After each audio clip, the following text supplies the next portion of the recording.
Welcome to Built-In Boots, the podcast that takes you behind the scenes at the DDS companies, where we're laying the foundation for tomorrow's infrastructure.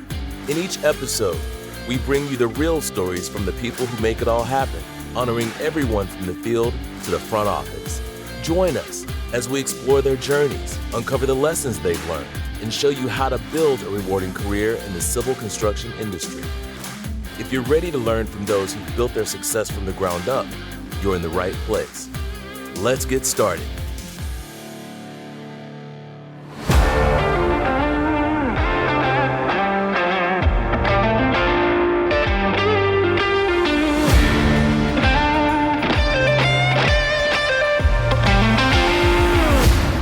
Welcome back to another Roadshow episode, recorded in beautiful Canandaigua, New York, where we visited a major gas feeder project with one of our utility crews. That's right, Jordan. We're talking horizontal directional drilling, mentorship in action, and real career growth. From entry level to a foreman in just 2 years. We're going to hear from Carter Lucianatelli and project manager Joe Peppe on how they're reinforcing the region's gas infrastructure.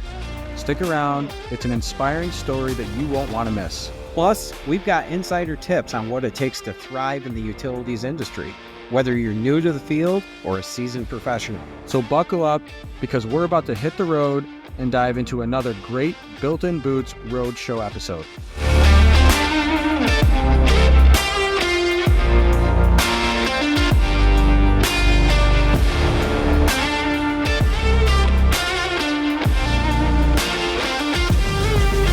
Listen, we have Bluebird skies today, so I'm super happy about that.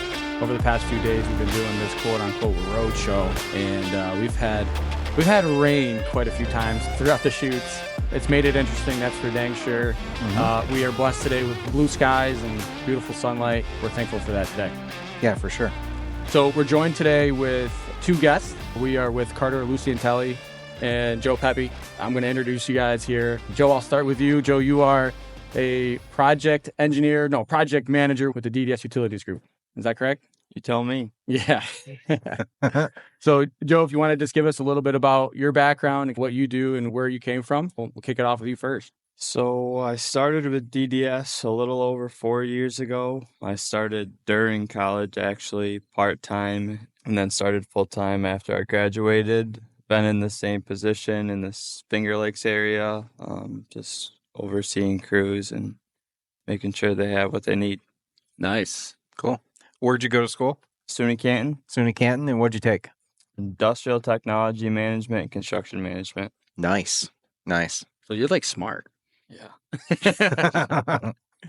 Carter, let's kind of switch it over to you. Did I say your name right, by the way? Lucianatelli. It was pretty close. See, I said it the Irish way, I think. I don't know what it was. I thought you did decent. I did all right. I think I've butchered it every single time I've said it too, so Yeah, I just try to apologize. spell it. Lucianatelli? Lucianatelli. Lucianatelli. So, Got it. Carter, That's what they tell me. It's so Carter, I appreciate you being on the show today. yeah, no problem. Tell us, what is your job title? What do you do for DDS? How long have you been with us? Well, I'm a foreman with the utilities group and gas distribution in the Finger Lakes area. I've been with DDS for a little over 2 years, and I've been a foreman for a little over a year. Wow. That's really cool. So you've been with the company for 2 years in total length. Yep, a little more, but yeah, pretty little much. more. Yeah. Okay. And then quickly rose into the foreman position. So we're going to dive into that today. That is something that I find extremely impressive, Mr. Carter. I think that is awesome. We appreciate what you do for us. And so we'll dive into kind of the story behind that and how you got there. Maybe we can talk about some projects. So where are we at today? We're in Canandaigua, New York? Yep, Canandaigua, New York. This is Canandaigua feeder project for NYSEG. It's installing 8-inch high-density pipe. We're using the horizontal directional drilling technique, using Turner Underground as a subcontractor. Nice. Yeah. So how's it going so far? How far into the project are you? We're more than halfway. About 50% complete right now. Yeah, a little more, I'd say. We're moving along. Another couple weeks. You'll have it all Okay. in. Yep, we're still drilling. We probably have another week or two of the drilling with Turner. Then we're gonna finish up everything else on our own. Really nice. Joe or Carter, do you guys know the purpose of this project? Like, most of the projects that we do for NYSEG are leak-prone projects. This is different, isn't it?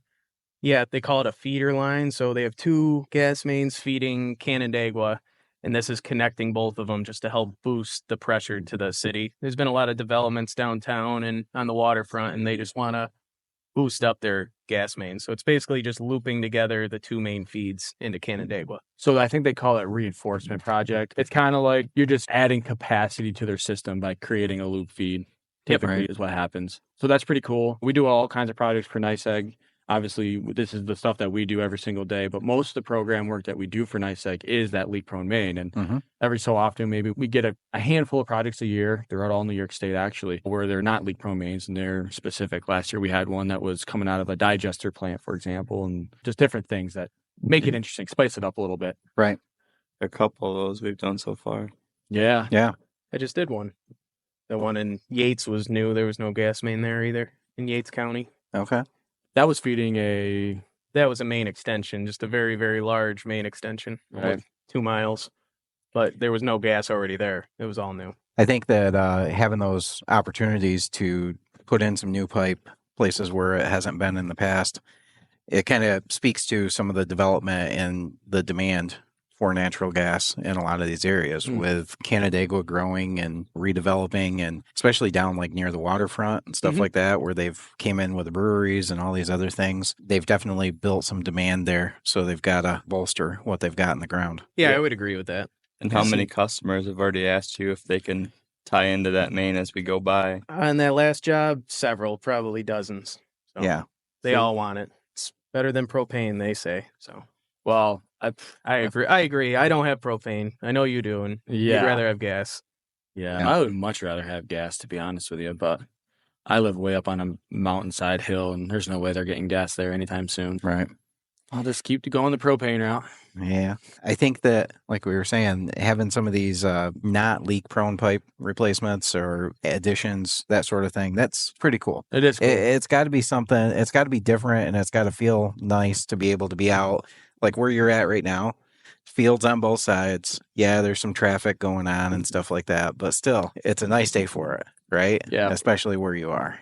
Yeah, it's a very nice change to being in suburbs or in the cities. Being out in the country, it's just air's better, everything's better. Yeah, right. Wide open a lot of the time. It's just nicer. Oh, yeah. Makes the job easier. Less utilities to get around. Yeah, that's another big part too. It's easier all across. So, Carter, let's dive into a little bit of the project side, some of the strategies. You just said we're doing some directional drilling, right? So paint the picture. What is directional drilling for the first grade listener that may not know what that is? Can you just explain that, paint the picture a little bit? Horizontal directional drilling would be just what I'd call a trenchless installation method. Turner Underground specifically, that's all they do is trenchless technologies. So it's basically just like a drill rod that goes under the ground as far as you want it to go. You hook up on the other end and you pull your pipe back through. And in between, if there's nothing in the middle, you'll never even know it went in if you do it right. How do you know where you're going? Well, good one. So they always come in 2 crews when you're doing horizontal directional drilling. One person operating the drill and the other person is tracking the drill and where it's going. And they use like a locator, right? A locator that is synced up with the head on the drill that they use to steer. I think they call that the sawn. Yeah, it's a sawn. Yeah, the sound is what's in the head of the drill. Yep. That's the computer in the head that they can replace. Pretty amazing technology when you think about it. And you think about what's happening between the locator that's standing above the ground, the drill head that's anywhere between 3 feet deep to 10 feet deep, depending on what you're going under, if you're going under a culvert or what have you. The fact that all communicates back to the drill itself and the operator sitting in the seat. What's a typical drill shot right now going out horizontally, pushing out? Here, specifically, I do 500 feet a shot, 520 to be very specific, but that's what we do steady. That's a good amount that we can handle in a day. It's not too much. Sometimes you get too far out. It takes a long time to get it pulled in or too much stress on the pipe. So that's kind of our sweet spot is around 500 a day. You know, we have that directional drill capability at DDS. We've kind of partnered with Turner for a lot of the larger diameter and longer shots, some of the specialty stuff that we just don't do in-house. Yeah, I've been on several jobs with their DDS drillers, and they do the same thing, track their drill head, they do all that, but it's just, we don't own as big of drills. Right, we'd never be able to do this 8-inch, but services, 4-inch, we use our own drills. Yeah. It all works very nicely. Yeah, the Trenchless technology, offering that as a value to the customer, I think is a big deal. They lean on us a lot for different things. We perform all kinds of drilling for NYSEG across the state. So some projects are engineered that way. Some of them are not. Some of them we offer up as a kind of a value add to the project in and of itself, where we might make the suggestion to go trenchless. It just depends on the project. I think, Joe, you can probably speak to that a little bit as far as during your pre-construction meetings that you have with NYSEG. Is that something that is talked about a lot? Yeah, a lot of times that's one of the first things you look at on a job and see if it makes more sense to just open dig it and replace what you dig out, or just try to save, say, asphalt, concrete, or if it's a historical district, you try to save what you can. Sometimes it's faster to just dig it, and sometimes it's more efficient just to drill it, try to see where you can go. Yeah, that's a good point. I think you look at where you guys are working specifically. Joe, you cover the entire Finger Lakes district. Where you guys cover the territory, you're working in a lot of historical towns. You're talking about Canandaigua, Geneva, Auburn, these entire Finger Lakes. There's always a historical component to it. And if we're replacing gas main in their neighborhoods or their municipalities, there's a lot of existing infrastructure above the ground that they don't want touched. Yeah. You know, I would say that trenchless component to what we do, I think that's a really good point. Let's talk a little bit more about your background, Carter. I'm curious. I want to dive into this because we're finding a lot more and more that we've got this model of taking young talent like yourself. If you don't mind sharing, I mean, how old are you? I'm 25. So you're 25 years old. Yep. You started in this business. Like, what's your background? Like, how did you come into this business? What is your true background behind this? So I started when I was 18 years old. Summer I turned 18. I went and worked for my stepfather, who owned a heavy civil construction company in Syracuse. And I was his shop kid basically for the summer before I was going to college. So I had never had anything to do with construction, particularly before then. I mean, he couldn't hire me because I wasn't 18. It was a legitimate company. It was a union company. Right. I just loved it that summer. I went away to school and I had went to Oswego for one semester, and then I transferred to Alfred State and changed my major to construction management. If I was home for a weekend and he needed something, I'd work. Home for the breaks, I worked. I just really liked it. Yeah. Something about it. So I did 2 years at Alfred, worked anytime I wasn't in school, I worked for him, got a 2-year degree in construction management from there. And then he put me to work as a laborer the first summer when I was done. So that means that you've always had an interest in construction. Like, you knew you wanted to pursue a career in construction at that age. After that summer, yeah. Before then, no, I was a math major, if you believe it or not. But really, yeah, that summer I just changed it. I could see myself doing this type of work. And before then, I hadn't picked anything yet. I wasn't decided on anything for my life. Any particular draw? What drew you to construction as a whole? Honestly, just working with a lot of the guys. I really liked it. Being around guys, you could act, however you wanted to act almost. And being around the equipment, working hard, it felt rewarding. Yeah. Just the guys were nice. A lot of them helped me out a lot. I didn't know what I was doing at first, that first summer. And some of them obviously cared more than others and helped me out a lot, and I learned a lot. So that's awesome. So you worked for your stepfather, and you're learning general construction, right? So you're doing like building trade. It was all site work. Site work. Okay. Yep. Just like our civil end. So no, I mean, we did water and sewer, but in civil sites. No public utility work. Yep. Just private utility and site work. So fast forward to today. I mean, maybe not jump so far ahead, but how did your career at DDS start? Like, when did you make that transition? And then what drew you to DDS? How'd that come about?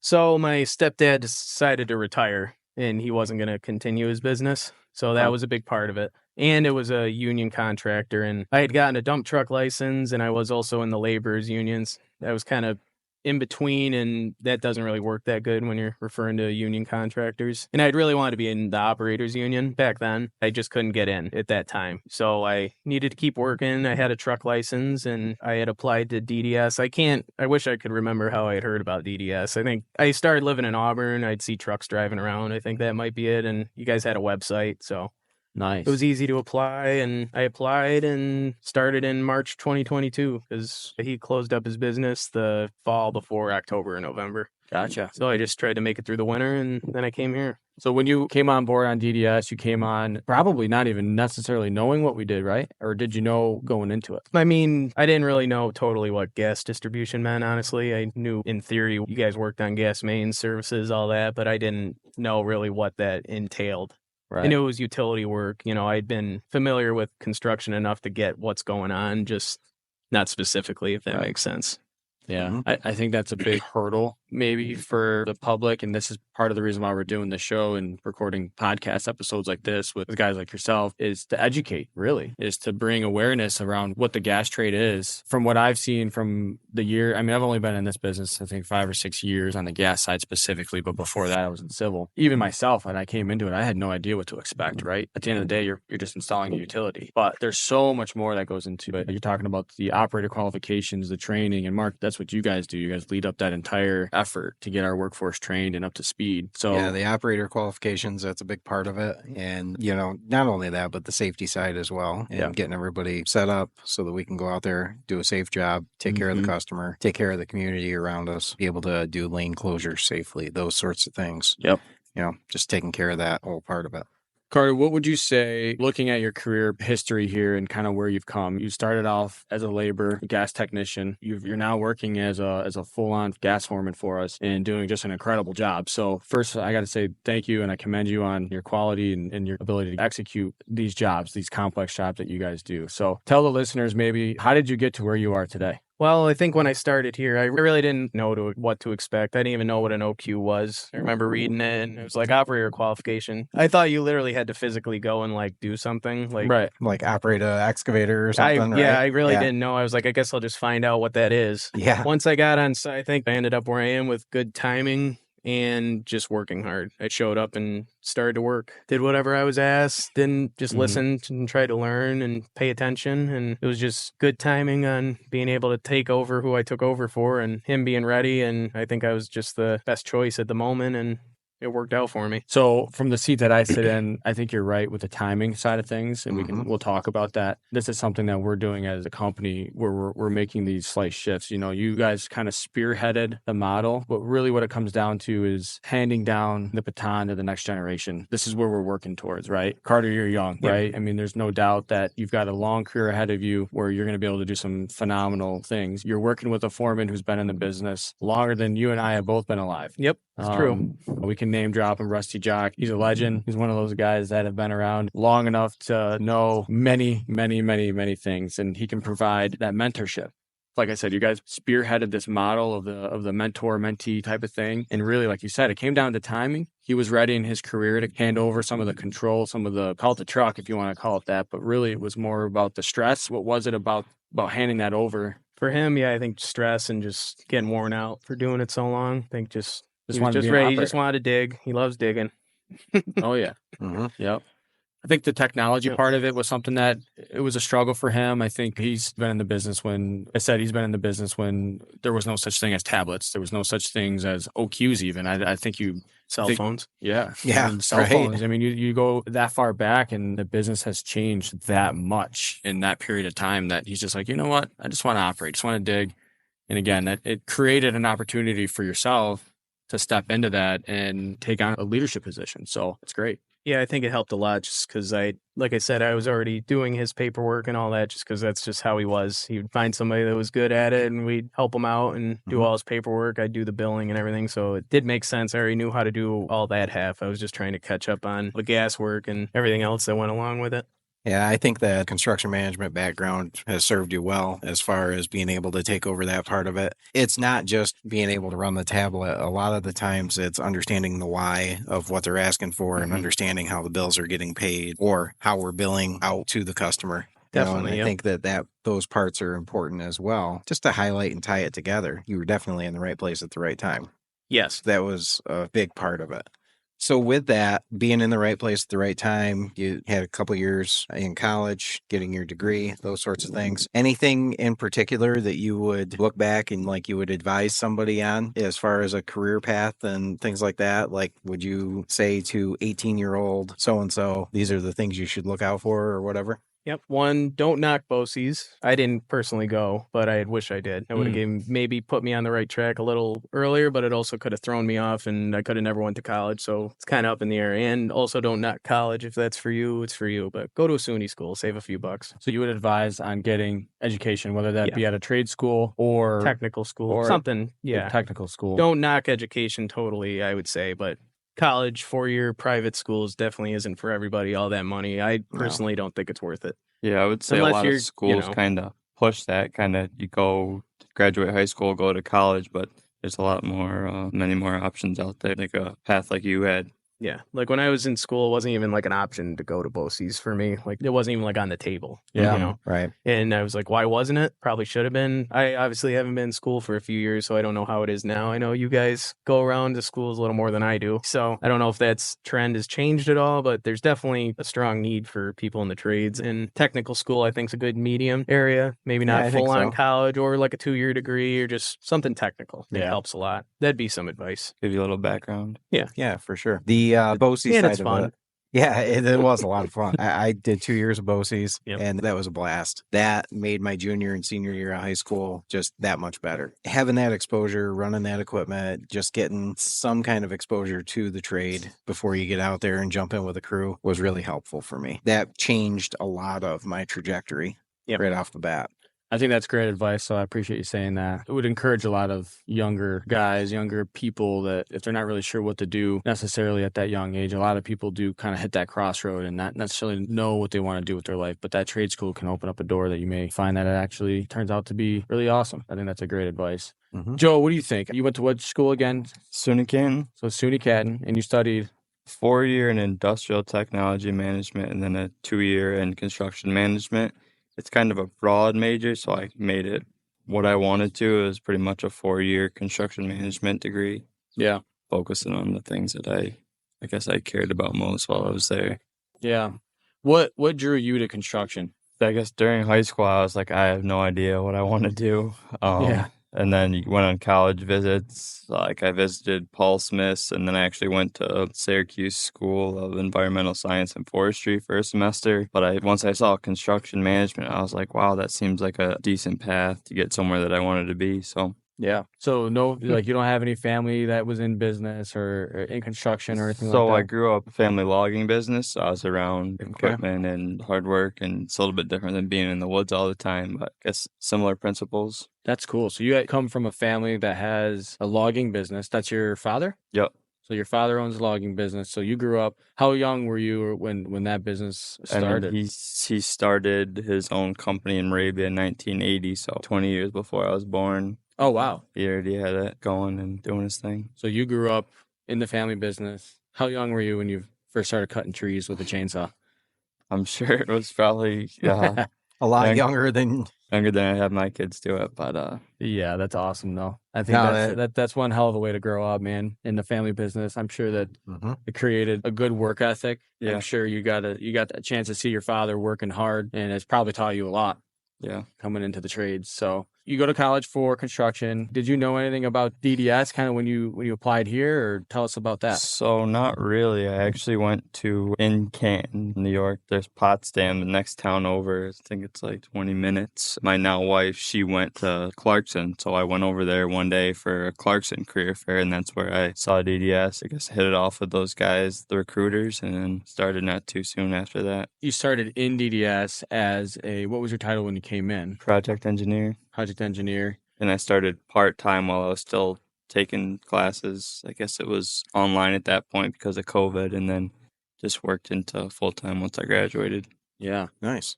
So you came in as a project engineer. What is a project engineer for DDS Utilities? You tell me.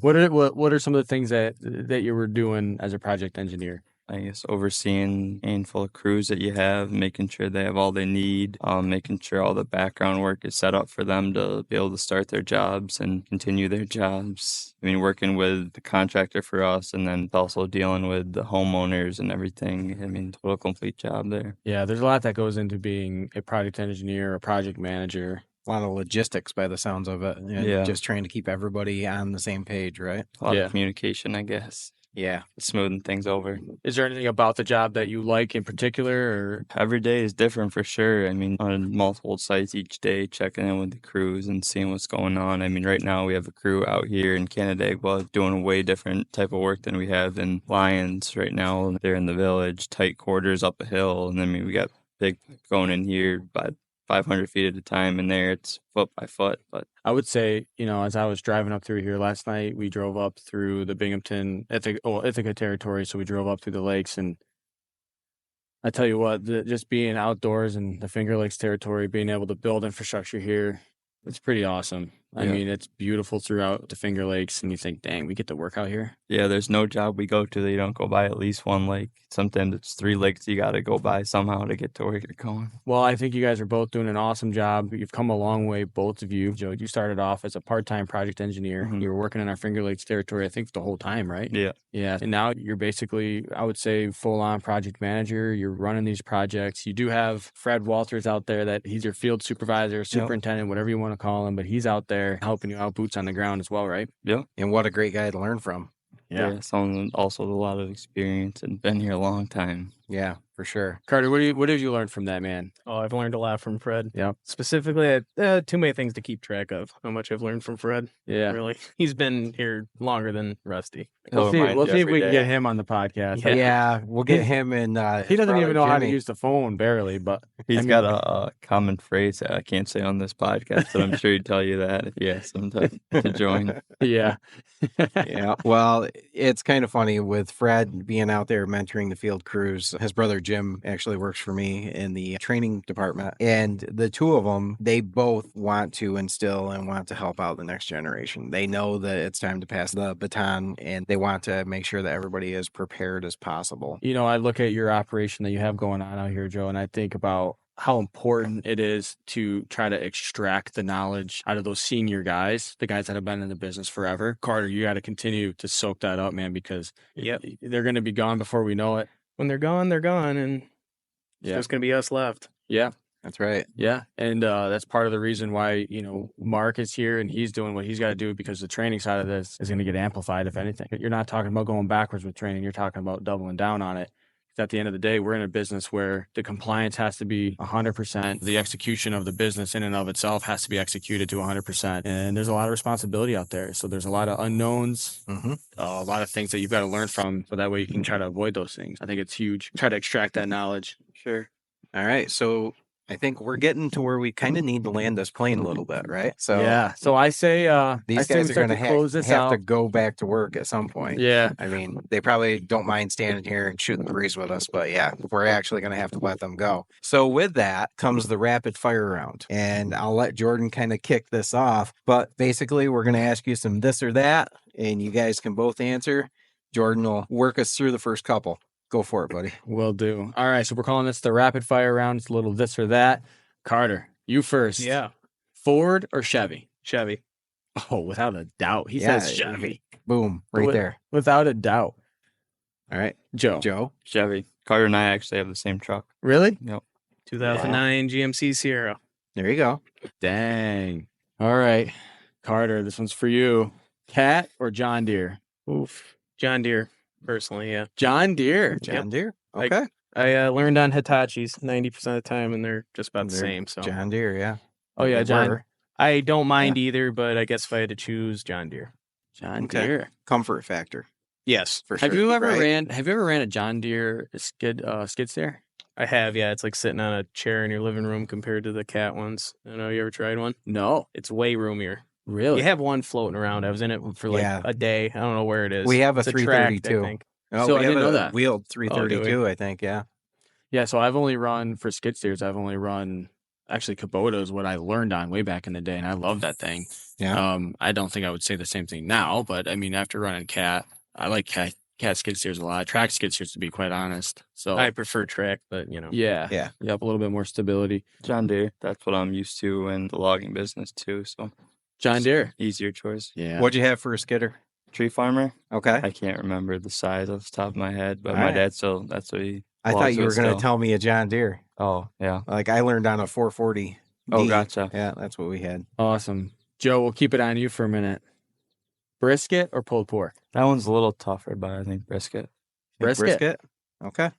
Carter, what do you say? I'm saying brisket too. I'm not trying to agree with you on everything, but I was gonna say brisket. I saw that one earlier. Maybe that's why you Like, two work so well together. Yeah. Is that Yeah. what it is? All right. So how about your chicken wings? Mild or hot? I like hot. Carter likes hot. Joe? Sticking with the same answer there. Hot Okay. for sure. All right. Yeah, you guys are both manly men, I guess. You drive Chevy trucks, John Deere. You like Yeah. brisket and you like hot wings. Okay. It's American dream right there. There it is. This is a good one. This is the cliffhanger, the ultimate cliffhanger for the podcast. We're never going to tell anybody what this is, They just need to discover it for themselves. Yes. All right. Here's the question. Have either of you ever consumed a Rochester garbage plate? Yes. Yes? Yeah. You haven't? No. Jordan hasn't. Didn't How they about have you, them Joe? at I've been around them plenty, but I have not either. You have not had a Have garbage not. plate? We had them catered that one time. You weren't there? I don't believe so. That 2 turkey tosses ago, they had garbage plates. I must have missed it. Who knows? I Yes, totally I've had several, and I regret them every time. But They're delicious at in the the time, moment. yeah. They are Exactly. delicious. All right. Awesome. Well, as we wrap this up, we close this out, I just want to say thank you guys both for stepping onto the podcast and doing this. I know this is not a typical thing that contractors do these days, is do a podcast. I do want to say thank you for joining us today, taking 30 minutes out of the day to come and do this. You guys are both doing an incredible job, and I just want to say continue on with that. Continue the path that you guys are on. I want to encourage you that we got a helicopter. Yep. Coming right over top. Coming right at us. As we close this thing out with the helicopter flying overhead, I just want to say for the listeners, go ahead and check us out online. You can find us at theddscompanies.com. Thanks for listening to the show, and we'll see you guys on the next one. All right. See ya. See ya. Peace.